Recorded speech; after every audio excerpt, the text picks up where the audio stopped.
قد أفلح المؤمنون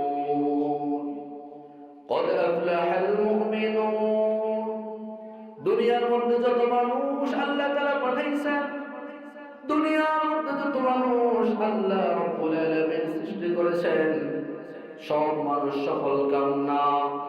তার মধ্যে যারা সফল কাম তাদের পরিচয় আল্লাহ রাব্বুল আলামিন বলে দেন قد أفلح المؤمنون। কেবলমাত্র ঈমান যারা এনেছে, রব্বুল আলামিনের একত্ববাদের স্বীকৃতি যারা দেয়, ওই লোকগুলাই দুনিয়ার মধ্যে সবচেয়ে চূড়ান্ত পর্যায়ের সফল। কৌনাইন কা মুখতার খুদা তুমকো বানায়া, কৌনাইন কা মুখতার খুদা তুমকো বানায়া, उम्मत की निगाहबान खुदा तुमको बनाया, उम्मत की निगाहबान खुदा तुमको बनाया। या रब मेरी आँखों में समा जाए मदीना, या रब मेरी आँखों में समा जाए मदीना। मुद्दत से मेरे दिल में तमन्नाए मदीना, मुद्दत से मेरे दिल में तमन्नाए मदीना। रब्बुल आलमीনের দরবারে লাখো কোটি শুকরিয়া জ্ঞাপন করছি যে রব্বুল আলামিন আমাদেরকে জুমার নামাজ আদায় করার উদ্দেশ্যে দুনিয়ার সর্বশ্রেষ্ঠতম জায়গা আল্লাহর ঘর মসজিদে আগে আগে আসার বসার, দিনই কিছু কথা শুনবার সুযোগ করে দিলেন। সেই মালিকের আলিশান দরবারে তারই শিখানো বাক্যে কালিমাত শুকর আদায় করে জোরে সরে বলি আলহামদুলিল্লাহ। মুহতারাম মুসল্লিয়ান কিরাম, আল্লাহ রাব্বুল আলামিন আমাদেরকে তার অসংখ্য নিয়ামত রাজি দিয়ে বেষ্টন করে রেখেছেন। আমাদের জীবনের প্রত্যেকটা পরতি আমরা হিসাব করলে অথবা একটু গবেষণা করলে বুঝতে পারবো আল্লাহ সুবহানাহু ওয়া তাআলা আমাদেরকে অসংখ্য নিয়ামত রাজি দিয়ে আমাদেরকে একেবারে বেষ্টন করে রেখেছেন। যে কোনো পদ্ধতিতেই হতে পারে, বিভিন্ন ভাবে বিভিন্ন পদ্ধতিতে আল্লাহ তাআলা নিয়ামত আমাদেরকে ঘিরে রেখেছে। এগুলো গণনা করতে গেলে শেষ করা যায় না। আল্লাহ তাআলা বলেন ওয়া ইন তাউদ্দু নি'মাতাল্লাহি লা তুহসুহা, আমি তোমাদেরকে এত এত গণনা এত এত নিয়ামত রাজি দিয়েছি, এই নিয়ামতগুলো যদি তুমি গণনা করতে যাও এগুলো কুশ্চিনকালেও গণনা করে শেষ করতে পারবে না। তোর মধ্যে সবচেয়ে বড় নিয়ামত যেটা একেবারে এক নাম্বার ক্যাটাগরির মধ্যে আছে সেটা হলো আমাদের ঈমানের নিয়ামত। আমরা যে মুমিন হতে পারলাম, ঈমানদার হতে পারলাম, ঈমানের দৌলত হাসিল করতে পারলাম, এই ঈমান এটা হলো সবচেয়ে টপ লেভেলের নিয়ামত। কারণ ঈমান এমন একটা জিনিস, যার ভিতরে ঈমান আছে সেই সফল কাম, যার ভিতরে ঈমান নাই সে হাজার কোটি টাকার মালিক হলেও আল্লাহ আল্লাহর রাসূলের দৃষ্টিতে কখনো সে সফল কাম হতে পারে না। তার কারণ হলো আল্লাহ সুবহানাহু ওয়া তাআলা আমাদের জন্য যে গন্তব্য রেখেছেন, চূড়ান্ত পর্যায়ের গন্তব্য যেটাকে বলা হয় জান্নাত, সেই জান্নাত আল্লাহ তাআলা কোনো বেঈমানকে দিবেন না। সেই জান্নাত আল্লাহ তাআলা রেখেছেন একমাত্র মুমিন বান্দা বান্দীদের জন্য। সুবহানাল্লাহ। তার মানে চূড়ান্ত পর্যায়ে সফলতা পেতে হলে ঈমানের বিকল্প আর কোনো জিনিস নাই। ঈমান যার ভিতরে আছে চূড়ান্ত পর্যায়ে সফলতাও সে পাবে। এটাই সূরাতুল মুমিনুনের 1 নম্বর আয়াতের মধ্যে আল্লাহ তাআলা বলেন قد أفلح المؤمنون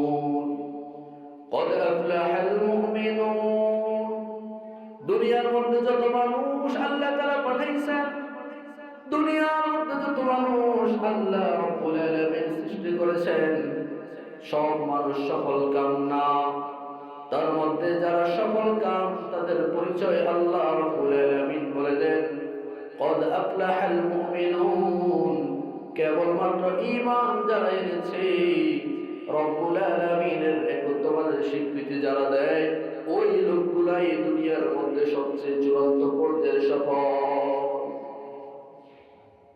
তার মানে ঈমান এমন একটা জিনিস, এটা সফলতার চাবিকাঠি।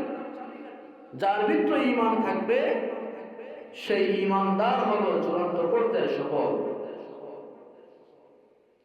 কারণ এই ঈমানের কারণে মানুষ জান্নাতি হয়।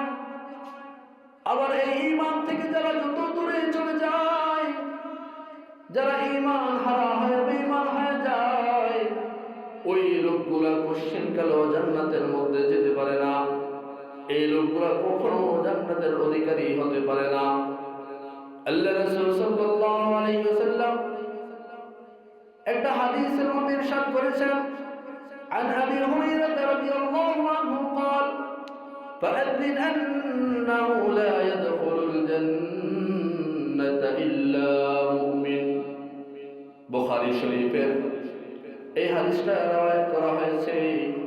হাদিসের মাধ্যমে আল্লাহর রাসূল জানিয়ে দেয়, এ আবু হুরায়রা, তুমি ঘোষণা দিয়ে দাও, দুনিয়ার সব মানুষরা কিন্তু জান্নাতি হতে পারবে না, দুনিয়ার সব মানুষ চূড়ান্ত সফল কাম হতে পারবে না। কেবলমাত্র যারা মুমিন, যারা ঈমান এনেছে, ঈমান লালন পালন করেছে, এই লোকগুলাই কেবলমাত্র আল্লাহ রাব্বুল আলামিনের জান্নাতে প্রবেশ করতে পারবে। তার মানে জান্নাতে যেতে হলে ঈমানের বিকল্প আর কোনো রাস্তা নাই। গত জুমায় আমরা আলোচনা করেছিলাম এই ঈমান নিয়ে কি করলে মৃত্যুবরণ করা যায়, মৃত্যুর সময় ঈমান নসিব হয়, আমরা আলোচনা করেছিলাম। তো ঈমানটা আসলে কি জিনিস এটাও তো জানা লাগবে, তাই না?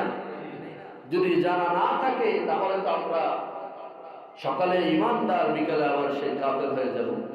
আল্লাহ রাসূল বলেছেন না, যারা সকালে ঈমান, আমার উম্মতের মধ্যে এমন এক জামানা আসবে যে উম্মতগুলা সকালে ঈমানদার থাকবে, বিকালে আবার বেঈমান হয়ে যাবে। তো ঈমান যে জিনিসগুলোর নাম, ঈমান তিনটা জিনিসকে বলা হয়।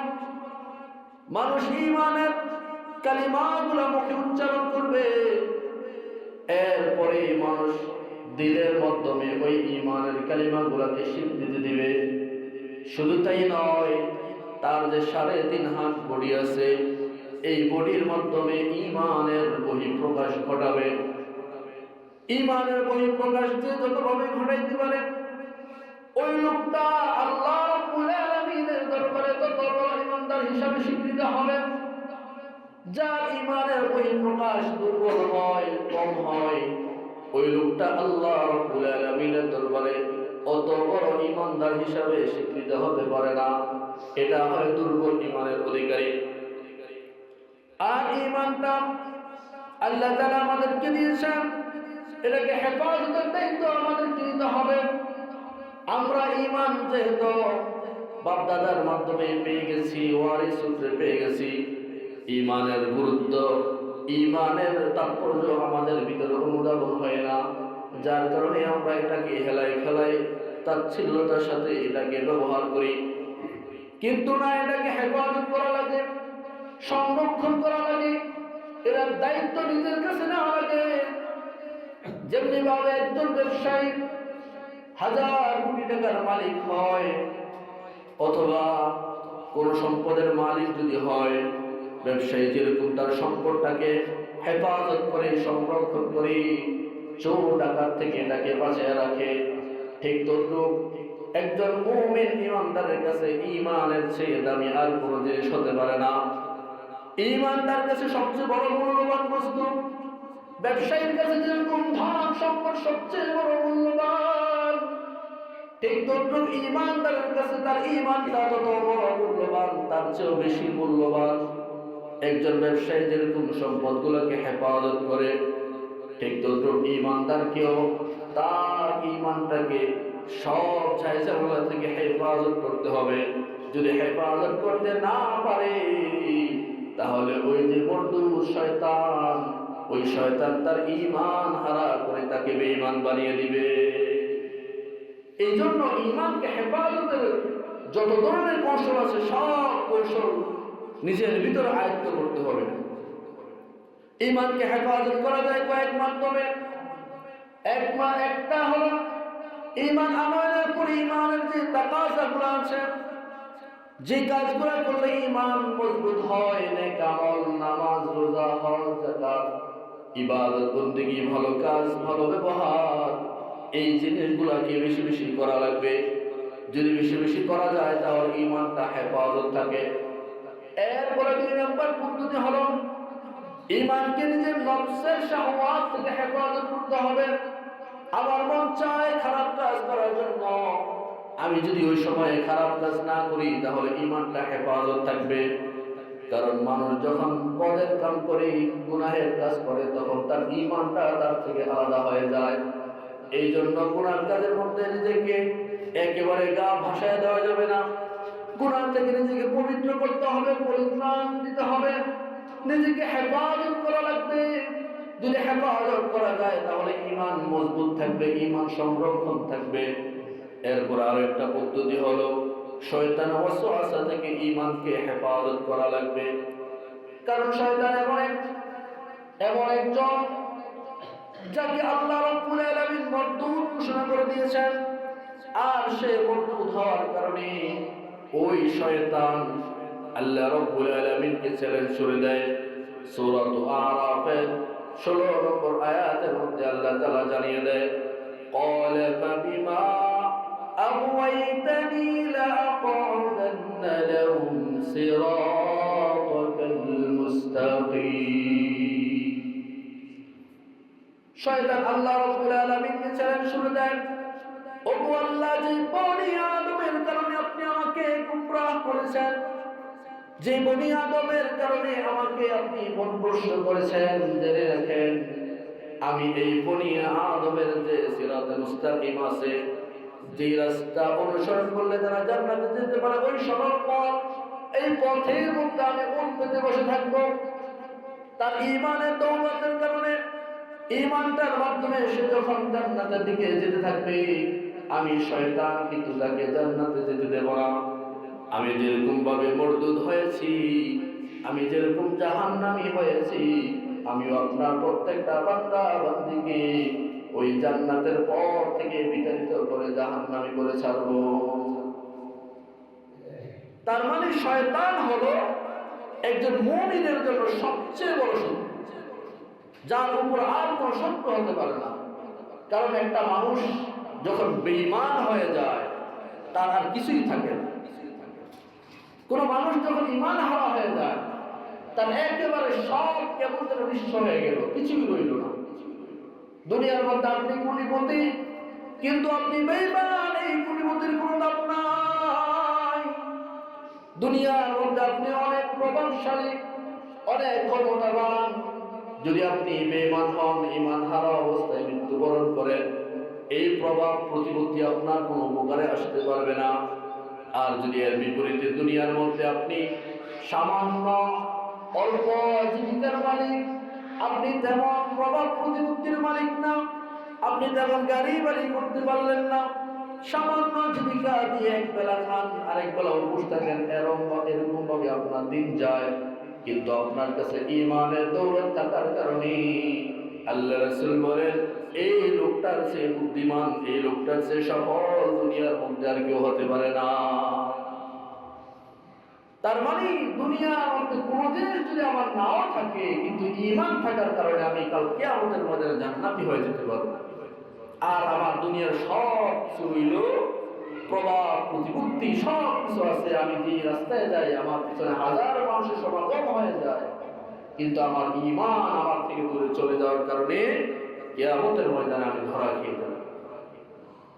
এই ঈমানকে হেফাজত করা লাগবে।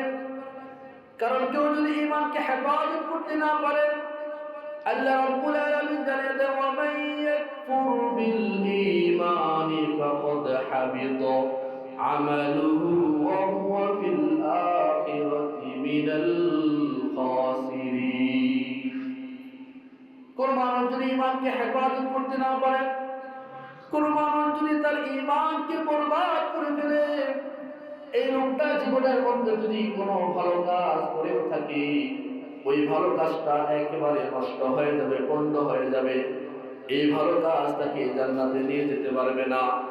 ওয়া হুয়া ফিল আখিরাতি মিনাল খাসিরিন, এই লোকটা পরকালে আখিরাতের ময়দানে ক্ষতিগ্রস্তদের অন্তর্ভুক্ত হয়ে যাবে। ওই সময় আফসোস করবে, হায় রে, দুনিয়ার কোন স্বার্থের মধ্যে যদি আমি পা না বাড়াইতাম, দুনিয়ার কোন স্বার্থের দিকে যদি আমি না ঝুঁকতাম, আমি যদি দুনিয়াকে পিছনে ফেলে দুনিয়াকে তুচ্ছ তাচ্ছিল্য করে ঈমানকে হেফাজত করতে পারতাম, তাহলে তো আজকে আমি সফল কাম হয়ে যেতাম। কিন্তু দুনিয়ার হীন স্বার্থের প্রতি মোহিত হয়ে মনকে গাকে ভাসাইয়া দিয়া বেঈমান হওয়ার কারণে কাল কিয়ামতের ময়দানে আফসোসের আর সীমা থাকবে না। এই জন্য যে কোনো পরিস্থিতির মধ্যে আমরা থাকি না কেন, আমাদের ঈমানকে সর্বপ্রথম সব কিছু থেকে হেফাজত করা লাগে। এরপর আসেন কোন কাজগুলো করলে ঈমান সবচেয়ে বেশি বৃদ্ধি পায়। ঈমানের রুকুন যে জিনিসগুলোকে বলা হয়, ঈমানের আরকান যে জিনিসগুলোকে বলা হয়, যে এই কাজগুলো করলে ঈমান বৃদ্ধি পায় বা ঈমান থাকে। এক নাম্বার হলো আল্লাহ রাব্বুল আলামিনের প্রতি বিশ্বাস স্থাপন করা। আল্লাহ রাব্বুল আলামিন এমন এক সত্তা, যিনি আমাদেরকে সৃষ্টি করেছেন, আমাদের হিসাব নিকাশ সব কিছু তিনি নেবেন। এই জন্য রব্বুল আলামিনকে একক মালিক হিসাবে স্বীকৃতি দেওয়া। আল্লাহ রাব্বুল আলামিন ঈমানের একেবারে মৌলিক কেন্দ্রবিন্দুর মধ্যে আছেন। তার কারণ হলো আল্লাহ রাব্বুল আলামিন মানুষ সৃষ্টি করেছেন এবং মানুষ থেকে ইবাদত পাওয়ারও একমাত্র হকদার। আল্লাহ রাব্বুল আলামিন মানুষ থেকে ইবাদত পাওয়ার হকদার। তার কারণ হলো মানুষকে আল্লাহ তাআলাই জান্নাত দিবেন, আবার মানুষকে আল্লাহ তাআলাই কিন্তু জাহান্নামের মধ্যে দিবেন, জান্নাত থেকে বঞ্চিত করবেন। মানুষ যদি আল্লাহ রাব্বুল আলামিনের হুকুমগুলো ঠিকমতো মানে, আল্লাহ তাআলা ওই লোকটাকে জান্নাতি ঘোষণা করবেন। আর যদি আল্লাহ তাআলার বিধান না মানে, আল্লাহ তাআলার এমন পাওয়ার আছে যে তাকে জাহান্নামী করে ফেলবেন। এই জন্য আল্লাহ রাব্বুল আলামিনের ক্ষমতা, আল্লাহ রাব্বুল আলামিনের হুকুম, আল্লাহ রাব্বুল আলামিনের পাওয়ার, একত্ববার সব কিছুর উপর পূর্ণ বিশ্বাস রাখা লাগবে। যদি পূর্ণ বিশ্বাস আমরা অর্জন করতে পারি, তাহলেই কেবলমাত্র আমরা পূর্ণ ঈমানদার হতে পারবো।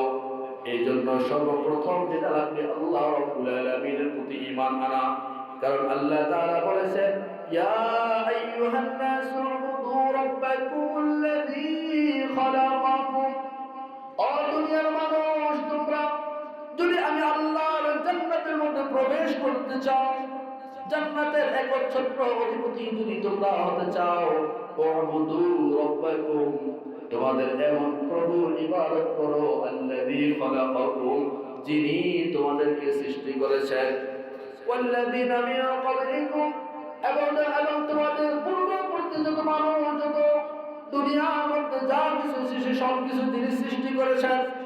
তার তোমরা যদি এমন প্রভুর ইবাদত করতে পারো, তাহলে লাআল্লাকুম তাত্তাকুন, তোমরা মুত্তাকিদের অন্তর্ভুক্ত হতে পারবে। তার মানে এক নম্বর, যদি আমরা ঈমানকে হেফাজত করতে চাই, যে জিনিসটা লাগবে সেটা হলো আল্লাহর প্রতি পূর্ণ বিশ্বাস অর্জন করা লাগবে। কারণ আল্লাহ আমাদেরকে সৃষ্টি করেছেন, তো যিনি সৃষ্টি করেছেন ইবাদত পাওয়ার হকদার তো তিনি, নাকি আবার বাবা মাজারে বা আমাদের অনেক খাজা বাবা, এই বাবা সেই বাবা, কত কিছুই তো আছে, তারা আবার মাঝে মাঝে ইবাদতের হকদার হয়। আপনাদের বিশ্বাস কি তারাও কি ইবাদত পাবে, না একমাত্র আল্লাহ পাবে? আল্লাহ পাবে। ইবাদত পাওয়ার হকদার একমাত্র আল্লাহ, দুনিয়ার কেউ পেতে পারে না। কারণ আল্লাহ তাআলা বানাইছেন মানুষকে, আল্লাহ তাআলা শুধু মানুষ বানিয়েছেন আর দিয়েছেন এমন না।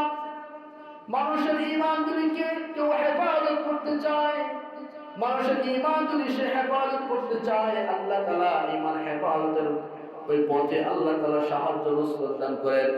কারণ আমার আল্লাহ এমন, লা তাখুযুহু সিনাতু ওয়ালা নাওম, যিনি কখনো ঘুমান না, শুধু তাই নয়, ঘুমানোর ভান তোমরাও ওনাকে স্পর্শ করতে পারে না।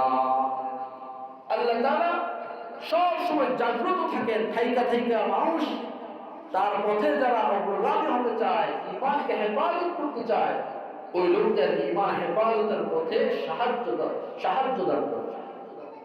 হাদিসে কুদসির মাধ্যমে আল্লাহ রাসূল জানান দেন, আল্লাহ থেকে কোন বান্দা যদি এক হাত অগ্রসর হয়, আল্লাহ তাআলা তার দিকে 2 হাত অগ্রসর হয়ে যান। কেউ যদি আল্লাহকে পাওয়ার জন্য হেঁটে হেঁটে আসে, আল্লাহ রাব্বুল আলামিন তার দিকে দৌড়ে দৌড়ে আসেন। তো আল্লাহ তাআলা যদি দৌড়ে দৌড়ে আসেন, তাহলে ঈমানকে হেফাজত করা অনেক সহজ হয়ে যায়। কিন্তু আমরা দেখা যায় শয়তানের প্ররোচনায় পড়ে আমাদের ঈমানকে আমরা হারিয়ে ফেলি। তো 1 নাম্বার গেল আল্লাহ তাআলার প্রতি পূর্ণ বিশ্বাস অর্জন করা। 2 নাম্বার, ঈমানকে হেফাজত করতে হলে আমাদেরকে ফেরেশতাদের প্রতি বিশ্বাস রাখতে হবে। কারণ ফেরেশতারা হলো আল্লাহ তাআলার বাহিনী। আল্লাহ তাআলা দুনিয়ার কাজকর্ম সবকিছু পরিচালনার জন্য ফেরেশতা থেকেও আরো বেশি শক্তিশালী। আল্লাহ তাআলা ইচ্ছা করলে নিজে সবকিছু করতে পারেন, কিন্তু তারপরও আল্লাহ তাআলা একটা নিজামের মধ্য দিয়ে যান। আল্লাহ তাআলা কিরামান কাতিবিনকে রেখে দিয়েছেন বান্দার নেক আমলগুলা, বদ আমলগুলা লেখার জন্য। এরপরে আরো পদে পদে আল্লাহ তাআলা ফেরেশতাদেরকে কিছু দায়িত্ব ভাগ করে দিয়েছেন। এই যে বৃষ্টি হয়, রোদ হয়, মেঘাচ্ছন্ন হয়, সবকিছুর দায়িত্ব একটা ফেরেশতাকে দিয়ে দিয়েছেন। মানুষের যখন মত হয়, মানুষের রূহ যখন বের হয়ে যায়, মানুষের রূহকে বের করার দায়িত্ব কিন্তু একজন ফেরেশতাকে আল্লাহ তাআলা দিয়ে রেখেছেন। তার মানে ফেরেশতাদেরকে আল্লাহ তাআলা কিছু দায়িত্ব বন্টন করে দিয়েছেন। এই ফেরেশতারা যে আছে এবং কি দায়িত্ব পালন করতে পারে, এই বিশ্বাস দিলের মধ্যে অর্জন করা লাগবে, দিলের মধ্যে হাসিল করা লাগবে। যদি করতে পারি, তাহলে আমি আপনি দুনিয়ার মধ্যে যত বড় বিপদের মধ্যে পড়ি না কেন, আল্লাহ রাব্বুল আলামিনের দিকে যদি একটু মুতাওয়াজ্জি হতে পারি, আল্লাহ রাব্বুল আলামিন ফেরেশতার মাধ্যমে আমাকে আপনাকে ওই বড় কঠিন বিপদ থেকেও কিন্তু হেফাজত করতে পারে। আল্লাহ তাআলা মানুষকে সর্বক্ষণ ভাবে সব সময় ফেরেশতাদের মাধ্যমে একেবারে বেষ্টন করে রেখেছেন, যেন মানুষ কোনো বিপদে পড়লে ফেরেশতার মাধ্যমে সাহায্য করা যায়, উদ্ধার করা যায়, এবং কি মানুষকে যেন আল্লাহ তাআলা হেফাজত করতে পারে। ওরকম ভাবে ফেরেশতার পর আসমানি কিতাব সমূহের মধ্যে আমাদেরকে ঈমান আনা লাগবে। কারণ আসমানি কিতাব আল্লাহ রাব্বুল আলামিন অনর্থক পাঠান নাই। আল্লাহ রাব্বুল আলামিন জানিয়ে দেয় সূরা বাকারা 213 নম্বর আয়াতে, كان الناس أمة واحدة فبعث الله النبيين مبشرين ومنذرين وأنزل معهم الكتاب بالحق ليحكم بين الناس فيما اختلفوا فيه। আল্লাহ রাব্বুল আলামিন দুনিয়ার মধ্যে যত জাতি প্রেরণ করেছেন, যত মানুষ সৃষ্টি করেছেন, এই মানুষগুলাকে সঠিক পথে রাখার জন্য, আল্লাহর পথে রাখার জন্য আল্লাহ তাআলা যুগে যুগে নবী রাসূল পাঠিয়েছেন। নবী রাসূলরা তাদের পিছনে মেহনত করে করে আল্লাহ ভোলা মানুষদেরকে আল্লাহ থেকে ফিরিয়ে দিয়েছেন। শুধু তাই নয়, ওই মানুষগুলাকে সৎ পথ দেখানোর জন্য, মানুষগুলোর মাঝে সত্য প্রতিষ্ঠিত করবার জন্য আল্লাহ তাআলা নবী রাসূলদের মাধ্যমে তার কিতাব প্রেরণ করেছেন, যেন নবী রাসূলরা কিতাবের মাধ্যমে মানুষের মাঝে সত্যকে বর্ণনা করতে পারে। আর এই কিতাবের মাধ্যমে সত্য যখন প্রতিষ্ঠিত হবে, বর্ণিত হবে, তখন মানুষ আল্লাহর দ্বীন সহজে পেয়ে যাবে। আর দ্বীন পেয়ে গেলে সহজে আমল করা তাদের জন্য সহজ হয়ে যাবে। এই জন্য আসমানে যত কিতাব আছে, এই কিতাবগুলোর উপর আমাদেরকে পূর্ণ বিশ্বাস অর্জন করা লাগবে। যদি পূর্ণ বিশ্বাস আমরা অর্জন করতে পারি, আমাদের ঈমানটা আরো বেশি মজবুত হবে। সবচেয়ে বড় আসমানি কিতাব আল্লাহ তাআলা যেটা আমাদের জন্য নাযিল করেছেন, সেই আসমানি কিতাবের নাম হলো কোরআন। সবচেয়ে বড় কিতাব, সবচেয়ে গ্রহণযোগ্য কিতাব।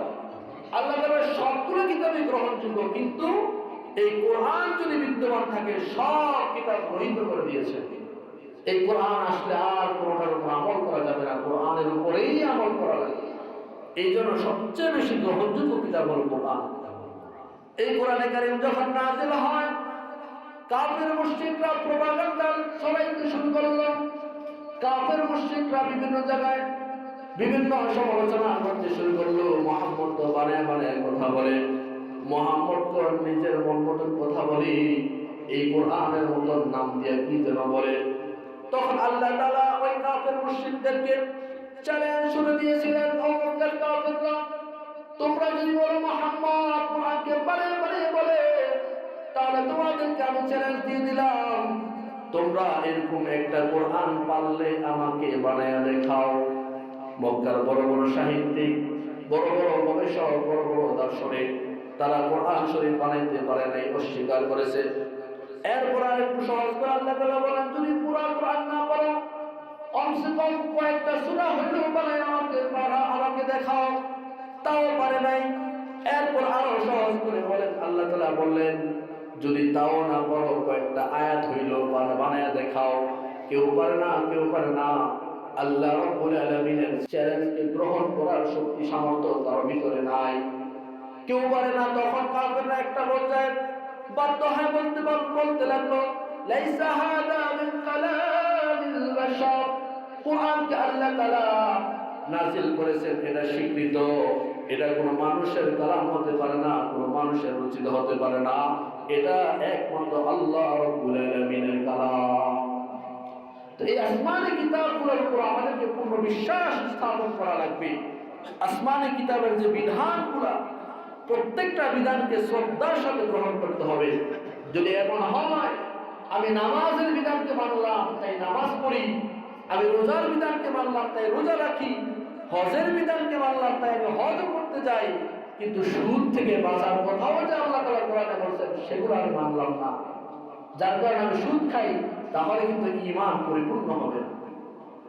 কারণ নামাজ যেরকম ফরজ, নামাজ যেরকম, রোজা যেরকম ফরজ, অন্যান্য বিধান যেরকম আল্লাহ তাআলা ফরজ করেছেন, হালাল উপার্জন এটাও কিন্তু আল্লাহ তাআলা ফরজ করে দিয়েছেন।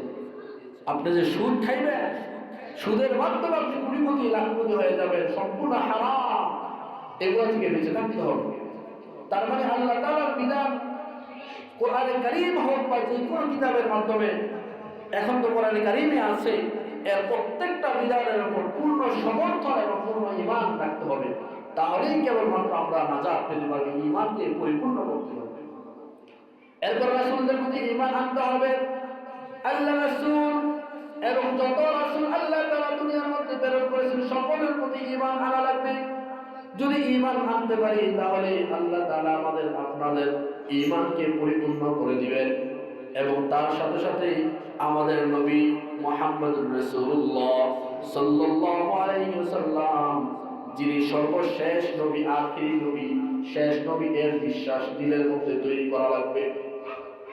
কারণ আমাদের নবীর পর আর কোন নবী দুনিয়ার মধ্যে আসে না, নাই আসবে না, একটা ইয়াকিন দিলের মধ্যে পয়দা করা লাগবে।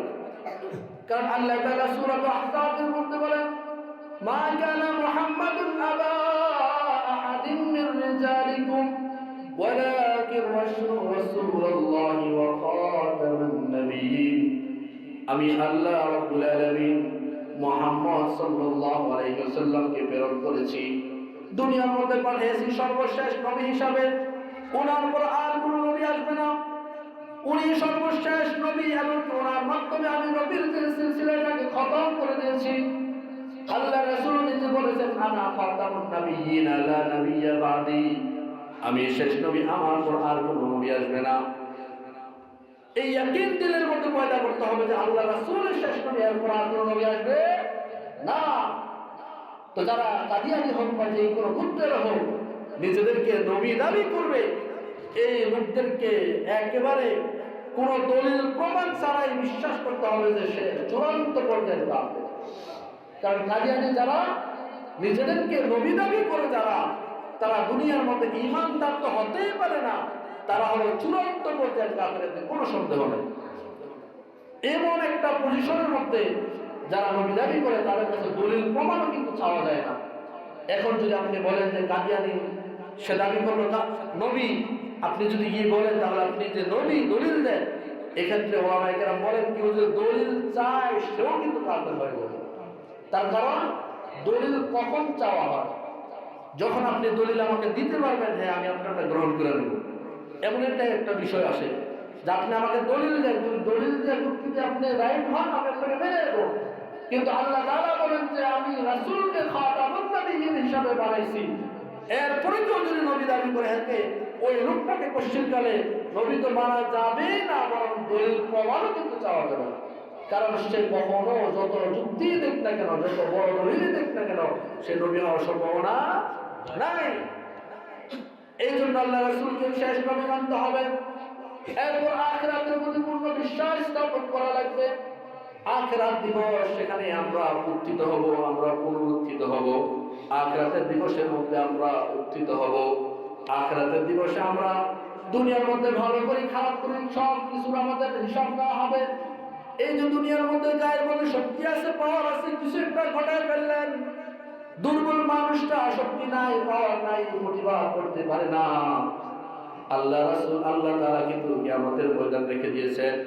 সেই দিন কিন্তু দুর্বলের পক্ষ নিয়ে আল্লাহ রাব্বুল আলামিন জালেমদেরকে শায়েস্তা করবেন। হাসরের মাঠ এই জন্য আল্লাহ তাআলা কায়েম করবেন, যারা দুর্বল, যারা দুনিয়ার মধ্যে মাজলুম হয়, ওই লোকগুলা তাদের পূর্ণ যে জিনিসটা, পূর্ণ যে অধিকার, এই অধিকার থেকে বঞ্চিত যেন না হয়, এই অধিকারটা যেন তারা পায়। এই জন্য কিয়ামতের মাঠ আল্লাহ তাআলা কায়েম করবেন। দুনিয়ার মধ্যে তো আল্লাহ তাআলা মাঝে মধ্যে খেলা দেখায় দেয়। অনেক বড় বড় জালেম মুহূর্তের মধ্যে তারা ধ্বংস হয়ে যায়। ফেরাউন, নমরুদ কত বড় জালেম ছিল দুনিয়ার মধ্যে, আল্লাহ তাআলা তাদেরকে উইকেট পড়ায় দিয়েছেন। এবং কি এই 24 সালের মধ্যে এসে আমরা দেখেছি যত বড় স্বৈর শাসকই হোক না কেন ক্ষমতা টিকে রাখতে পারে না, দেশ ছেড়ে পলাইতে হয়। এই ডিসেম্বরের 8 তারিখও কিন্তু আমাদের মুসলিম ভূখণ্ড সিরিয়ার রাজা, সিরিয়ার একজন একচ্ছত্র অধিপতি ছিল। সিরিয়ার মধ্যে যে তার স্বৈর শাসন একবার ছড়ায় রাখছিল, শিয়াদের মতাদর্শের আদর্শী বাশার আল আসাদ দীর্ঘ 24টা বছর মানুষদেরকে চুষা খাইছে। বড় বড় আলেম যারা তার বিরুদ্ধে কথা বলছে জেলখানা নিয়ে পুরাইছে। ইমানদার মুসলমান যারা হক্কানি ইমানদার ছিল তাদেরকে সে ধ্বংস করছে। জিন্দান খানার মধ্যে রাইখা খাবার দাবার সবকিছু থেকে মাহরুম করে বিশ্বাসে তিলে তিলে ধ্বংস করে দিয়েছে। তার পূর্বে তার বাবা হাফিজ আল আসাদ, সেও কিন্তু মানুষদেরকে অত্যাচার করছে। এই বাপুয়া মিরা দীর্ঘ 54 বছর মুসলমানদেরকে এত নির্যাতন করেছে, এমন অত্যাচার করেছে যে অত্যাচার গুলায় যারা মাজলুম হয়েছে তাদের চিৎকার গুলা আল্লাহ রাব্বুল আলামিনের আরশ পর্যন্ত কেঁপে গেছে। আল্লাহ তাআলা দেখে দিয়েছেন জালেম যত বড় শক্তিশালী হোক না কেন দুনিয়ার মধ্যেও তাদেরকে আল্লাহ তাআলা ছাড় দেয় না। এই জালেম বাশার আল আসাদ সেও কিন্তু সিরিয়া থেকে পলায়ন করতে বাধ্য হয়েছে এবং রাশিয়ার মধ্যে গিয়ে আশ্রয় নিয়েছে। আল্লাহ তাআলা ছাড় দেয় না, আল্লাহ তাআলা ছাড় দেয় কিন্তু একেবারে ছেড়ে দেয় না। এটা আল্লাহ তাআলা বিধান। জালেম যত বড় শক্তিশালী হোক না কেন আল্লাহ তাআলা তাদেরকে ছেড়ে দেন। গত কয়েক বছর আগে আমরা দেখেছি সিরিয়ার অবস্থা এমন ছিল, মুসলমান যারা সুন্নি মুসলমান ছিল, হকপন্থী মুসলমান ছিল, তাদের বাড়ি ঘর গুলা বড় বড় বোম্বিং করে আকাশ থেকে বোমা মেরে একেবারে চাষা করে দিয়েছিল। একটা বাচ্চা, ছোট্ট একটা বাচ্চা ফেসবুকে একেবারে ভাইরাল হয়ে গিয়েছিল। এই বাচ্চাটা কান্না করতেছে গুলিবিদ্ধ অবস্থায়। এই বাচ্চারা বলতেছে আমাকে মারছ, আমি আল্লাহর কাছে গিয়ে বলে দেব, আমি আল্লাহর কাছে গিয়ে নালিশ করবো। এই বাচ্চা কিন্তু আল্লাহর কাছে ঠিকই বলেছে। আল্লাহ কিন্তু ওই জালেমকে জুলুমের প্রতিদান হিসেবে একেবারে তছনছ করছে এবং সপরিবারে পালাইতে বাধ্য করেছে। এই জন্য দুনিয়ার মধ্যে মাঝে মাঝে আল্লাহ তাআলা ঘটিয়ে দেয়, জালেমকে কখনো আল্লাহ তাআলা ছাড় দেয় না। তবে পূর্ণ বিচার হবে হাশরের ময়দানে। ওখানে একেবারে চূড়ান্ত পর্যায়ের বিচার আল্লাহ তাআলা করবেন। ওখানে কখনো পশ্চিম কালো ছাড়বেন না। ওখানে তার পাই করে তাকে হিসাব বুঝিয়ে দেওয়া হবে। ক্ষমতা ছিল, পাওয়ার ছিল, ঘটিয়ে ফেলছো, এখন বুঝো। এই জন্য আখিরাত ময়দান, পরকাল, এগুলোকে আমরা বিশ্বাস করতে হবে। সেদিন যে উত্থিত হবে এটা বিশ্বাস দিলে মধ্যে পয়দা করতে হবে। তাহলে কি হবে? ভালো কাজ করার প্রতি আগ্রহ জমবে। কারণ ভালো কাজ করলে তো হাসরের ময়দানে প্রতিদান পাওয়া যাবে। আর খারাপ কাজ, গুনার কাছ থেকে বেঁচে থাকার জন্য একটা হিম্মত তৈরি হবে। কারণ যদি আমি দুনিয়ার মধ্যে গুনার কাজ করি তাহলেই তো ধরা দিতে হবে। এই জন্য যে কথাগুলো বললাম ঈমানকে হেফাজতের যে মৌলিক বিষয়গুলো, রূপগুলো, এগুলো দিলের মধ্যে বদ্ধমূল করব, এগুলাকে দিলের মধ্যে লালন পালন করব। আল্লাহ তাআলা আমাদের সবাইকে কথাগুলো মানা এবং আমল করা তৌফিক দান করে। সবাই বলি আমিন।